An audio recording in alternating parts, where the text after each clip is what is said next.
आपण ज्या बाळशास्त्री जांभेकरांना मराठी वृत्तपत्राचे जनक म्हणून ओळखतो, मला वाटतं हे म्हणजे त्यांच्या आयुष्यातलं सगळ्यात छोटं काम आहे. ते फक्त 34 वर्ष जगले, मात्र 34 वर्षामध्ये 34 दशकांचा इतिहास ते आपल्याला सांगून गेले, कार्यकर्तृत्व करून गेले. ते वयाच्या 20 वर्षाच्या आत प्राध्यापक झालेले ते पहिलेच होते. एल्फिन्स्टन महाविद्यालयामध्ये ते प्राध्यापक होते. त्यांनी भौतिकशास्त्र, खगोलशास्त्र, ग्रीक पासून लॅटिन, गुजराती, पारसी, कन्नड, बंगाली इत्यादी भाषांचे ते अभ्यासक होते. ते आंग्ल विद्या विभाषित होते.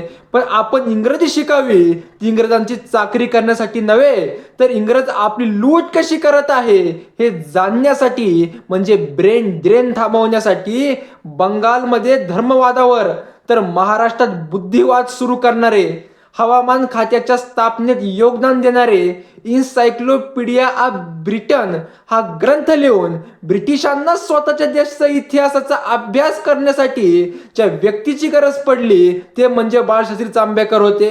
History of India, mathematics basics on Jio हे ग्रंथ तर 1845 मध्ये ते ज्ञानेश्वरीची पहिली छापील आवृत्ती काढली.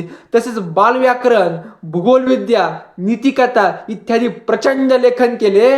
यासोबतच मग त्यांनी दर्पण नावाच्या मराठी वृत्तपत्राची स्थापना केली. दर्पण म्हणजे आरसा, चित्र, बिंब दाखवण्याची खरी वेळ आहे. त्याच वेळेस त्या वृत्तपत्राची किंमत 1 रुपया एवढी होती. आजची वृत्तपत्र मात्र एवढी स्वस्त आहे कारण ती जाहिरातीच्या नावाखाली भांडवलशाही विकत घेतली आहे. त्याचा दोष आपलाही आहे, कारण आपण वर्तमानपत्रासाठी 5 रुपये सुद्धा जास्त खर्च करायला तयार नाही. आणि शेवट त्यांचाच झाला. त्या श्रीपाद शेनाजी परळीकर हा विद्यार्थी चुकून मिशनऱ्यांच्या नादी लागून ख्रिश्चन धर्मात गेला होता. त्याला कायदेशीर लढाई लढून बाळशास्त्री जांभेकरांनी पुन्हा धर्मात आणलं. त्याचा मात्र सनातनी लोकांना प्रचंड राग होता आणि त्यांनी बाळशास्त्रींवरती बहिष्कार टाकला. आणि त्याचाच मनस्ताप म्हणून अगदी 34व्या वर्षी बाळशास्त्रींचा मृत्यू झाला. त्यांच्या मृत्यूनंतर सहज लोक म्हणू लागले की आमचा शाप त्यांना लागला. पत्रकार दिनाच्या हार्दिक शुभेच्छा.